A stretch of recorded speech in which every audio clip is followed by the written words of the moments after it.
Broadsword calling Danny boy. Okay, YouTubers, this is Joe from ArtAlienTV. Forgive my voice, I've got a bit of a cold at the moment. Now, another rather complicated game of Interplanetary I Spy going on here. Now, I'm doing a slight review of the previous video I put out, which is called Large Ruined Building Found on Mars, Alien Foundations. Now, I made a slight mistake in that video, and I said that the other comparative images I showed were a different building, and in fact they're not. They're the same building from a very different angle. I shall demonstrate in a second.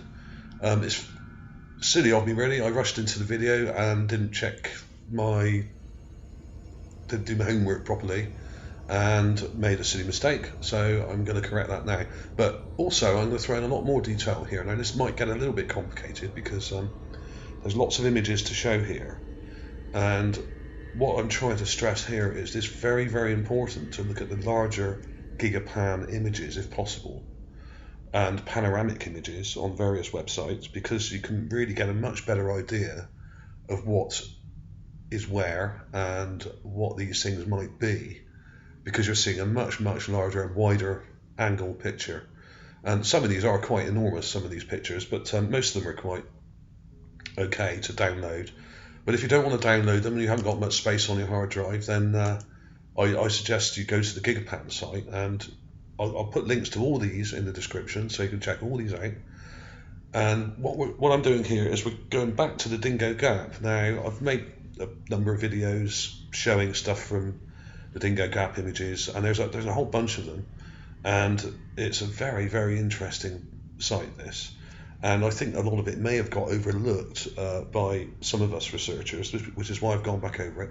And apart from that, the rover at the moment barely moved in months, and is not putting out very good quality images. Whereas if you go back to sort of 528, 526, 540, or whatever, the image quality on the whole is a lot better. So if you're going to at least attempt to make an HD video, then you're going to do a lot better with some of the older images. So okay, let's crack on with it, because this is going to get a little bit complicated, so do bear with me.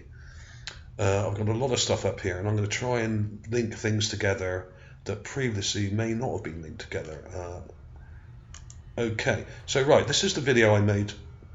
Hang on, let's start with this one. This is the video I made yesterday, which I put up. Now in this video you can clearly see here a building. And it's quite a large building. Now I thought this was a different building to the one that I'd already made a video of, because it's a very different angle. This is 540. Now this is just as the rover passed through the Dingo Gap area, and this is the other video, and this actually shows the same building, as was kindly pointed out by one of my buddies on YouTube. I'll put a link to his site actually on here. I won't do that now, because I want to keep track of what I'm trying to say here. I'll have a link to his site, because he actually pointed out my mistake straight away, and I do thank him for that. I can't remember his name right now. I will put it in anyway. Okay. Now, so this is the same building, but from a very, very different level of elevation and a different angle and on a different day. It looks quite small here, because basically we're only seeing one end of it, and this is the part of the building foundations that stick out. And if you compare it to this image, that particular image was taken much further up and much further over, and probably zoomed in and down onto the building. Which is probably why I got confused, because I should have checked some of these rocks in front of the building here, like this long weird structure, this dark structure here. I should have checked that, because you can actually see it in the other images. So there's that correction. So now it also occurred to me that there's been a lot of stuff found in this area, and it's not just by me. Lots of people have found statues and very interesting carved bits of artwork just lying in the sand. And I actually now think that this was a temple. Why do I think it was a temple? Well, now, we have this guy. Now, this is from Sol, I think, 540 as well. So it's the same image as this one. This is Sol 540 on the Gigapan. Now I've got all the Gigapan images up here, so this is the 540 image. Moonlight Valley. Now this is the large building. I'll zoom in for you just there. Now in the previous video I did, and lots of other people's videos, they only really covered one end of this building, and in fact it's an awful lot bigger than I realised before, and it goes right into this hillside here, which may be also part of the building which is ruined. But if you scan right across to the far right of this image, you will find the new head statue which I published later last year, and you follow this line right the way along, and this wall may even carry on through. It seems like it carries right on through this sand here and is buried, and some of it crops back up over this side. Now this may or may not be part of it, but it's on the exact level with it, and just below this part of this potential wall here is this guy, a statue. Now there are lots of statues in the Dingo Gap area. This is one of many. So anyone who says it's pareidolia can go screw themselves as far as I'm concerned, because there's too much of this stuff here. There's way too much, and there's this guy. Here's the video. I'll just show a few enhancements of that. I won't show too much of this now because I'm trying to keep this not too long. But there's the enhanced clip there where I've zoomed in and I've just upped the contrast. There we go. Now I've drawn around it there and selected it and highlighted it so you can see it better. So hopefully you guys out there on mobile devices will be able to see this fairly clearly. Now this is, to me, is obviously a carved head. It's about a foot long. It's not huge, and it's only literally meters away from this one. Now lots of people have done videos on this one. This is also from the Dingo Gap area, and I'll play that through a little bit, because not only is there this statue here, there we go.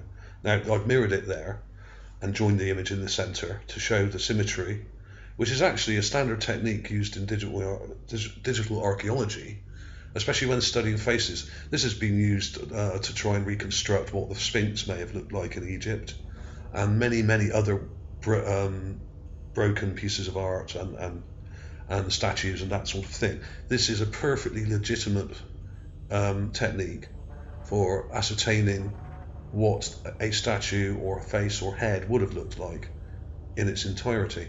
And if you look carefully here, behind the head, you have some lovely beveled bit of architecture here. Now I've just found a bit more of this in this area, and I will go through these images now and show you. Now that's the guy I already showed you there. That's 540 on the Gigapan, so you now know where to find this guy.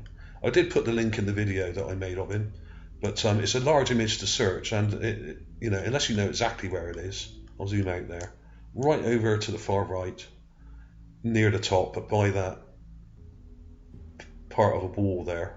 So I now think that this whole area was a religious site. And why do I think that? Well, there's also, this is where it gets interesting, there's lots of images taken of this area as the rover approached Dingo Gap. Now this one is, which one is this? This is PIA 17931. But there's also this one.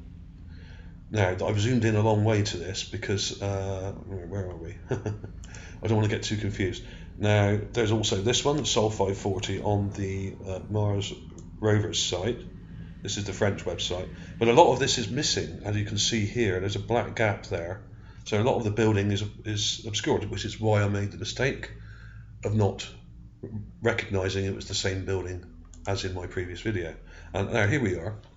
Now this is from the NASA website, and I'll have a link to this as well.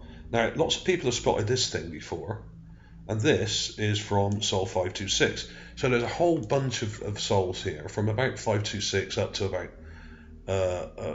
529, and then there's the rover sort of turned off in another direction but came back round, and there's a whole bunch around 540 and that sort of thing that show exactly the same area but from different angles on different days. So there's loads of stuff to see here. Now this particular image is on the left of the Dingo Gap valley. It's like a little valley, and the rover sort of drove around to the right here and went through this gap here, which you can just about see in the background. That's the gap. That's the Dingo Gap. Now this is the bit on the right, so this bit is a kind of hill sticking up, and there's this strange object here, which to me looks like a bell from a religious building. And now it may not be a bell, it could be something else. I've got it up here. Now this is zoomed right in. Okay, let's zoom out. I'll show you the larger image of it. This is from the panoramic of the same set. Now often the panoramics are better quality. There we go. Now you can see the entire image. The bell is right here on this ledge here, and the Dingo Gap's here, and a lot of these statues are along this ridge at the back, but you won't see them in this image very well because we're too far back. I mean, there's a whole load of stuff along these ridges here, and I do actually think this was a religious temple, a large religious site, and I've now come to the conclusion that a lot of this part of Gale Crater was is actually a very ancient burial site, much like the Valley of the Kings in Egypt. I found a lot of stuff recently, and other people have found what look like coffins. I found a coffin lid just the other day. I found lots of figurines. I found death masks, the sort of like you would expect to find in a grave or in a sarcophagus. There are also small sarcophagi. There are all sorts of burial items. I found a torque or bracelet object, very clear. There are dozens and dozens of artifacts on my site which back up this theory, and also that other people have found as well in recent months. So I now think that this whole area was a huge burial site, and other people have come to a similar conclusion, I'm absolutely sure. But specifically, some of these mounds that you see in some of these images are buried buildings, and some of the more rounded sort of mounds that you see in some of these images are actual burial mounds themselves. In the ancient Celtic world, they're called cairns, and you have them in Ireland, you have them in France, you have them in the UK, you have them all over Europe in certain places. And I'll just show you a close up of this guy. I've got him up here. There's that same image again, and here's the bell that I called it. Now, it's this poor quality image, so when I zoom in, it's not going to look brilliant, but you can see clearly that it has a handle on top here, what looks like a handle, and it has a bell shape. And in fact, the actual design is similar to some that you might see in the Far East, and often picked up and swung by hand between the legs. But this one, I'm not sure exactly how big this is.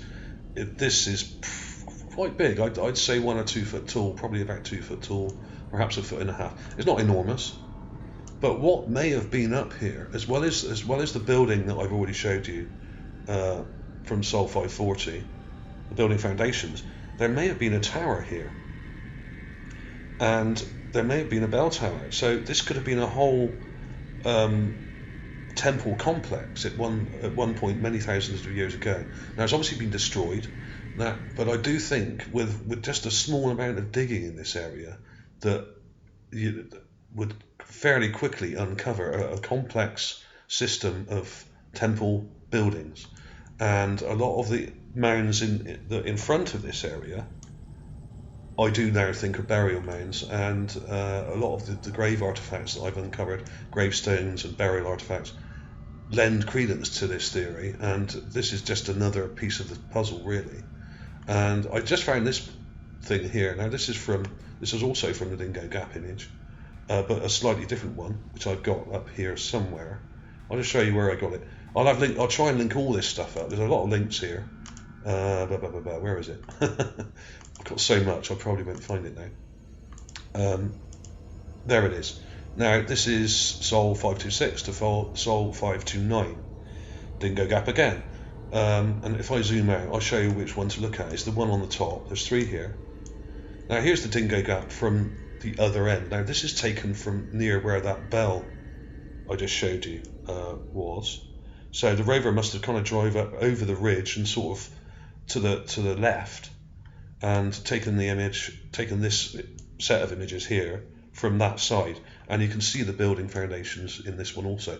So this shows up from multiple angles, and there's loads and loads of interesting artifacts lying around this building, including a helmet lying on top here, which is covered in one of my videos about this building foundation here. This helmet just here. And there's also the statues I just showed you, which are further over to, not in this particular image, but in adjacent to Dingo Gap images. This is the one that really hit it big early last year with the cone head, which is this guy. And lots of people made videos of this straight away because it's a very, very striking image. But there's lots and lots of other things as well near it. But this was the most obvious. But there's carved artifacts, there's bits of architecture and broken building fragments and wall fragments, and there's half-buried walls and structures all over this area. I mean, it's absolutely ridiculous that NASA didn't say anything about it. But of course, they are not archaeologists. They are military people, and their mission is to, look for signs of water, even though they tend to ignore it whenever they get near it. So there we go. So there's a lot to be seen here still, and I really think that we've missed a bit of a trick here, and we sort of moved on to the next bunch of Curiosity images without really going over these properly and trying to piece the whole puzzle together, because this really is probably one of the most important archaeological sites ever found in history, and people need to realise that this whole area, with a small amount of excavation and moving a bit of sand from here to there, you're going to see lots and lots and lots of stuff. We're only seeing the tip of the iceberg here, and there is a lot to be seen. I'm just going to show you the clips I've taken again here. I'll put some of these in at the end of the video as well. I'm trying to kind of rush through this a little bit. I don't want to make it too long, but basically, this is a clip from that image I showed you a minute ago, the other Dingo Gap image, and look at it. Look at this rock. It has a lovely carved, beveled sort of edge to it here, and it's absolutely exquisite bit of art. I mean, this was obviously part of perhaps the temple, and this is on the ridge just behind it, so or just above it, I should say. And look at it; it's absolutely perfect. And you don't even need to enhance. This is a raw clip straight from the image. There's no enhancements done to this. It's absolutely perfect. This curve and these lines that are in great detail carved into this stonework here. And this is a very, very fine piece of carving, but done by a master stonemason. It's unbelievable. I mean, let me just enhance that a bit. I mean, let's just up the contrast a bit, just to really bring it home to you. And you may see that better now. Let's clarify it a little bit as well, just to bring out some of the detail. There we go. So now look at it. Look at this here. Look at this carved, tapered, well, not tapered, it's beveled. This beveled edge along this rock is absolutely spot on. And obviously it's smashed up like most of the stuff up there, and it could have been there for thousands of years. 10,000, 20,000, who knows? But that is perfect. As far as I'm concerned, that is a lovely piece of carved stone there. And along with all the other stuff in this immediate area, all within 50 or 100 foot, you have this bell. Now that's unenhanced. Let's just try and smooth that out a bit. Let's blur it first to get rid of the pixelation. Gaussian blur at 1.4. Let's go higher. Let's go up to about, let's go to 2 because it's a bad quality image. I didn't do much. That's slightly better. I won't spend too long on this because I'll probably show this at the end of the vid anyway. No, that hasn't helped. I mean, this really is a terrible quality image. This is because I've taken it from the NASA website, this image here. And they've resized these images. It's probably been through it's been processed 3 times, this image.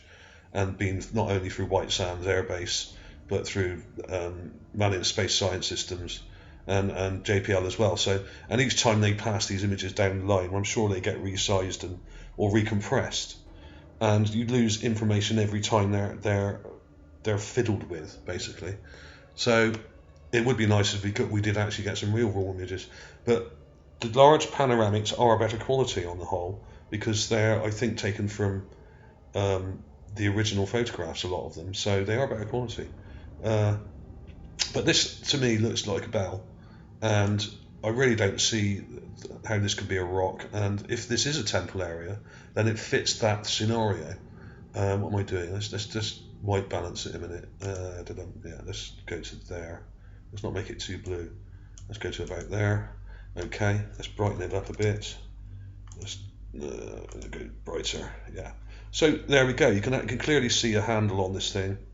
And other people have made videos about this. So I don't claim to have discovered this, but what I'm trying to do here is piece together what both I and many other researchers have found. This is a new find. I haven't seen this on any videos, and I do keep an eye on all the Mars researchers. I'm friends with a lot of them, and we're all kind of starting to sing from the same song sheet now, and that's good. That's good because we're all finding very, very similar things, and this is open and honest research that anyone can replicate. We provide the links. Anyone could go on these sites and download the images and zoom in, just play around with the contrast a little bit and stuff, and you will see the same stuff. It's not difficult to do, really. It's all very easily done with a little bit of concentration and a bit of video software. So there we go. I shall put some enhancements of some of this stuff perhaps at the end of the video, but I won't keep it too long because there it is again. There's the bell. I'll flick through them. I won't keep this too long because my wife's just come back from work. Okay, so I'll have some more of these in at the end. I'll see you soon.